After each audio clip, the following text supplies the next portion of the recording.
এগুলা খেয়ে ফেললাম।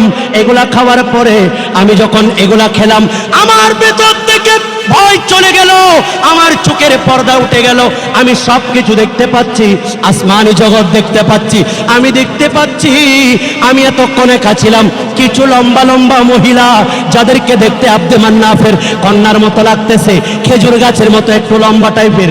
এই মহিলাগুলা আমার সামনে এসে একজন ডানে, একজন বামে, একজন আমার পিছনে বসে গেলেন। একজনকে জিজ্ঞেস করলাম, আপনি কে?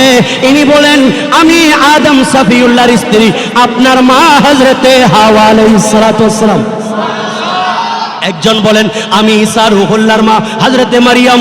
আরেকজন বলেন, আমি ফেরাউনের স্ত্রী হযরতে আসিয়া রাদিয়াল্লাহু তাআলা। আর দেখেন দেখেন, আসমান থেকে, জান্নাত থেকে আল্লাহ রাব্বুল আলামিন অসংখ্য ফেরেশতারা আপনার নবীকে, ইমামুল আম্বিয়াকে রিসিভ করানোর জন্য পাঠিয়েছেন। হযরত হাওয়া মারিয়াম হাজরা এলো আসিয়া, ফেরেশতা কুল বরণ করেন নূর নবীজি নূরকে নিয়া। কোশিতে সব আত্মবোলা পে আল্লাহর নবীকে, নবীকে, নবীকে, কে সেই জন্নত আসিল এই ধরার বুকে।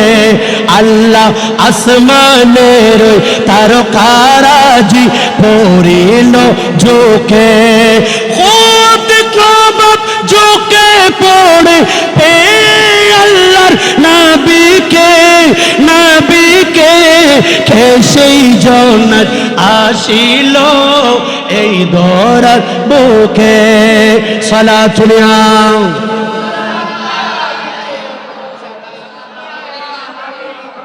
আল্লাহ রাব্বুল আলামিন নির্দেশ দিলেন, এ রিদওয়ান, জান্নাতের দরওয়ান, জান্নাতের দরজা খুলে দাও। 8টা বেহেশতের দরজা খুলে দাও, জান্নাতুল ফেরদাউস খুলে দাও। সাথে সাথে দরজা যখন খুলে দিলেন, ওই জান্নাত থেকে এমন সুগন্ধ আসতেছে, এমন বাতাস আসতেছে, যেই বাতাসে রহমতের বাতাস প্রবাহিত হচ্ছে। সমগ্র কায়নাত খুশবু হয়ে গেছে, সমগ্র কায়নাত এত উজ্জ্বল হয়ে গেছে। না জানি কে আসতেছেন। আল্লাহ রাব্বুল আলামিন একজন পাবলিসিটি ম্যানকে ডাকলেন, এই ফেরেশতা আসো, আমি তোমাকে ঘোষণা দিচ্ছি, আসমানে যাও।